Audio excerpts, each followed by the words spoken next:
Oi, gente, o assunto hoje é liderança. E para ajudar a gente com esse tema, a gente está com um convidado super especial, que é o Lauro Nishura Júnior.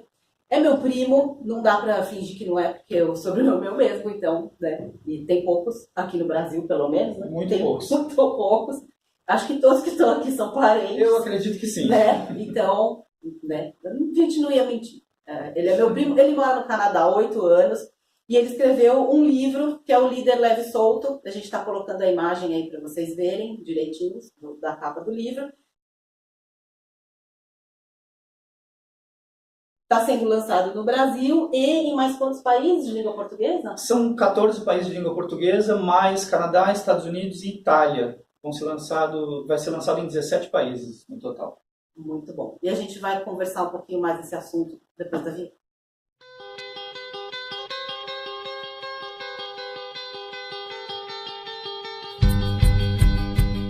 Bom, em primeiro lugar, vamos agradecer por ele estar aqui. Obrigada, Lauro. Obrigada. Inclusive, ele está indo embora hoje, arrumou um tempinho para passar aqui e gravar. Mas muito obrigado pelo convite, fiquei muito feliz. É isso aí. Hoje, você é um líder de equipe. Como é o seu trabalho lá no Canadá? Hoje eu lidero uma equipe, eu trabalho na aviação, né, numa empresa grande, Airbus. Eu cuido da parte das 4 últimas fases da linha de produção de um determinado avião, a 220, mais o centro de testes. Então eu sou responsável por essa equipe de funcionários dessa parte de produção. Eu sou responsável por todos eles, assim. Quantas pessoas, né? Como eu trabalho num turno que muita gente faz hora extra, que é o turno do fim de semana, eu tenho 23 funcionários meus fixos da minha equipe, mais em média uns 25 rotativos. Então, mais 25 rotativos. Então são 50 geralmente na minha equipe no total, dividido em 8 projetos, mais ou menos. Essa experiência foi uma inspiração para o livro? Com certeza. Desde que eu entrei na área de gestão, que não faz muito tempo, em 2014, eu me lembro que o meu chefe à época, quando fez a entrevista comigo, ele me perguntou: por que você quer assumir esse cargo de liderança, de gestão dentro da empresa? E eu comentei com ele assim, eu falei: olha, eu quero ser o chefe que eu nunca tive. E ele era meu chefe à época, inclusive. E ele falou para mim assim: você quer ser melhor do que eu? Eu falei: olha, se eu vou ser melhor ou não, só você me dando a oportunidade para a gente saber, né? E acabou a entrevista aí. E no final, quando ele veio me informar que eu consegui a vaga, ele falou para mim, eu perguntei: por que você me escolheu? Acho que tinham 14 disputando a vaga. E ele falou assim: olha, porque você foi o único que me respondeu que queria fazer algo de diferente. Então, eu quero saber o que é isso de diferente que você quer fazer, né? Então, eu já comecei essa minha maneira de liderar com menos estresse, menos pressão, dando mais liberdade para os funcionários desde o início. A contrapartida disso, o contraponto, né, como falo, você ter tido líderes que também não eram assim, ou que eram totalmente oposto de você, também te ajudou a ter ideias para o livro? Com certeza. Desde o início da minha carreira, eu não sei se eu tive algum líder que deixasse a equipe desempenhar o melhor de cada um. E eu sempre me questionava: por que a gente é tão amarrado, tão engessado, se dá para ser melhor?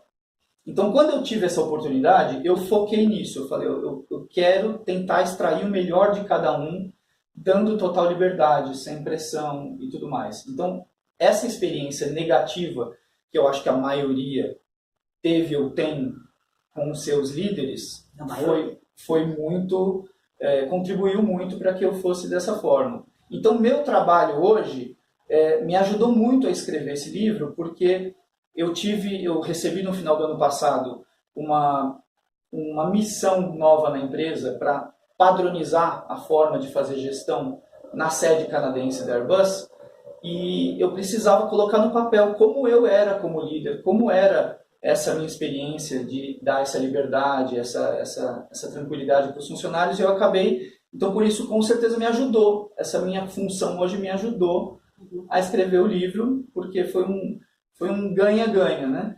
Eu escrevi o livro, que é algo que eu queria, e ao mesmo tempo me ajudou nessa minha nova função, que é tentar passar isso para os demais líderes ali dentro. Então, ele também é um treinamento. eu diferencio duas coisas. Eu chamo até de um manual do líder moderno, né? Eu acho que o manual é uma coisa, o treinamento é outra, né? O treinamento é o que você usa um manual para treinar pessoas. É como você falar assim, olha, a escola é um treinamento, os livros são os manuais. Isso aqui eu chamo de o manual do líder moderno, né? No meu treinamento, eu não uso este livro, até porque o livro é em português, né? Mas são todos os conceitos. Então, isso aqui é um manual, é como se deve ser. Agora, o que fazer para ser assim é como eu explico nos treinamentos que eu dou lá, né, aí sim seria um treinamento. Então, eu uso este manual para dar o meu treinamento. Então, não é um treinamento. Quem ler o livro não estará sendo treinado, mas vai compreender todos os conceitos do que é, para mim, a liderança do dia de hoje, assim, como eu vejo atualmente. A escolha do título é porque você percebe que a liderança ainda é um peso para muitas pessoas? Eu tenho certeza disso. Tem uma parte até no livro que eu costumo dizer o seguinte, que existem frases que são ditas e repetidas tantas vezes que fica gravado no nosso inconsciente. Por exemplo, o peso da responsabilidade. O peso da responsabilidade é uma frase que todo mundo já ouviu. Automaticamente, quem assume um cargo de liderança assume mais responsabilidades. No inconsciente, o peso vem junto, porque é o peso da responsabilidade. Então, parece que é casado. Tem responsabilidade, tem pressão, tem peso, tem estresse. E não tem que ser assim. Dá para ser leve, dá para ser solto, dá para ser sem estresse. Então, eu tenho certeza disso, né? A responsabilidade é algo que é natural. Quem exerce um cargo de liderança tem, quem exerce um cargo de gestão tem, mas não precisa ser pesado, não precisa ser dessa forma. Mas você acha que a maioria dos seus conceitos são treináveis? São treináveis. Inclusive, eu separo os líderes de duas formas. Assim. Existem os líderes natos. Nasceu líder. Desde criança exerce liderança sobre os irmãos, sobre os amigos, na escola. Nasceu líder. Né? E existem os líderes que optaram por um cargo de liderança, um cargo de gestão, optaram por isso. É mais fácil treinar quem não é líder nato. É mesmo? É muito mais fácil. O líder nato, ele tem coisas que ele traz dele. E muitas das vezes é agressivo. Ele é líder porque ele é agressivo, ele é líder porque ele impõe um respeito por pressão. Então, esses são mais difíceis, mas são treináveis desde que você mostre que é possível produzir melhor. Porque estes que são líderes natos, eles têm dentro deles a busca de um objetivo. Ele lidera porque ele quer que alguém faça algo para ele. Quando você mostra que se ele for de outra maneira, ele consegue obter aquele resultado melhor, eu costumo dizer, numa parte do livro eu falo do custo do resultado. E o custo não é só financeiro. O custo é estresse, o custo é envolvido no ambiente de trabalho. Então, qual é o custo que se tem para chegar a um resultado? Quando esse líder nato, que muitas das vezes não é positivo, quando ele vê que esse custo pode ser muito mais baixo para obter os mesmos resultados, ele embarca na ideia. Eu tenho visto isso nos treinamentos. Agora, quem não é líder nato é muito mais fácil. Porque este que não é líder nato, ele já quer ser líder. Ele quer buscar essa forma de liderança, de gestão. Está mais aberto para aprender. Ele está mais aberto para aprender, ele está mais aberto a falar, nossa, isso funciona mais, eu quero ir atrás disso. Vou seguir nessa linha. Isso. E você notou muitas diferenças entre os líderes brasileiros e os canadenses? Na realidade, não. Porque é o que eu falei, eu acho que a maioria dos líderes são líderes natos. Eles são escolhidos para subir na carreira porque, de certa forma, ele exerce alguma liderança dentro do grupo, mesmo sem cargo. Né? Ele já exerce uma liderança. Então, esse cara tem mais chance de subir na carreira como supervisor, como gerente. Ele tem mais essa chance. Então, acaba que a gente tem um grupo de líderes formados por líderes natos que não necessariamente são positivos. Eles simplesmente exercem liderança. Se ele te leva para o bom caminho ou não, não importa, ele exerceu liderança.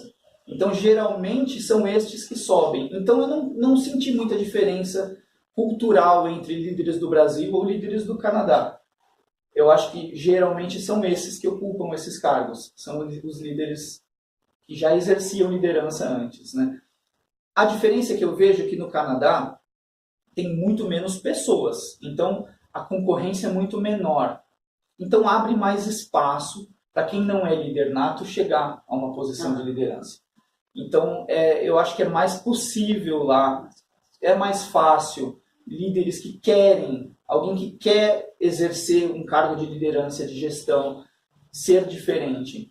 Aqui eu acho que a concorrência é tão grande que acaba passando no funil só aqueles que já exercem liderança por natureza e que não necessariamente são positivos. Melhores ou positivos. Exatamente. E como você se definiria como líder hoje? Eu hoje procuro ser parte da minha equipe, né? Eu acho assim que o líder ele tem que ser próximo o suficiente para ser parte da equipe, mas distante o suficiente para conseguir motivar essa equipe. É difícil, automotivação é muito difícil. Eu falo disso no livro, que é essencial, porque um líder desmotivado nada pior do que um líder desmotivado. Você desmotiva a equipe inteira, né? Então é mais fácil motivar os outros, inclusive, do que motivar a si próprio. E alguém que é tão dentro da equipe é difícil.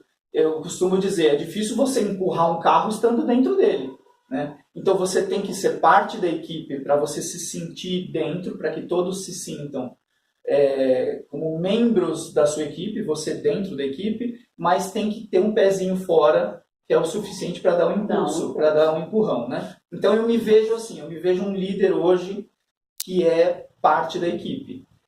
Meus funcionários hoje, por exemplo, eles têm total liberdade para conversar comigo sobre, inclusive, coisas que os deixam insatisfeitos. O que na maioria das empresas que eu trabalhei, tanto fora como no Brasil, eu não via muito Nunca isso. na vida. Não tem esse acesso, não tem essa proximidade, não tem isso. Então eu vi que eu estando dentro da equipe, eles conseguem falar comigo melhor, que é basicamente a terceira parte do livro. O livro chama Líder Leve e Solto e eu separo o livro em 3 partes, né? O que eu vejo sobre liderança, por que eu acho que essa liderança deve ser leve e por que eu acho que os funcionários devem se sentir soltos. Nessa terceira parte, porque eu acho que eles devem se sentir soltos, eu explico justamente como que eles me ajudam no meu cargo de liderança, colocando o ponto de vista deles, né?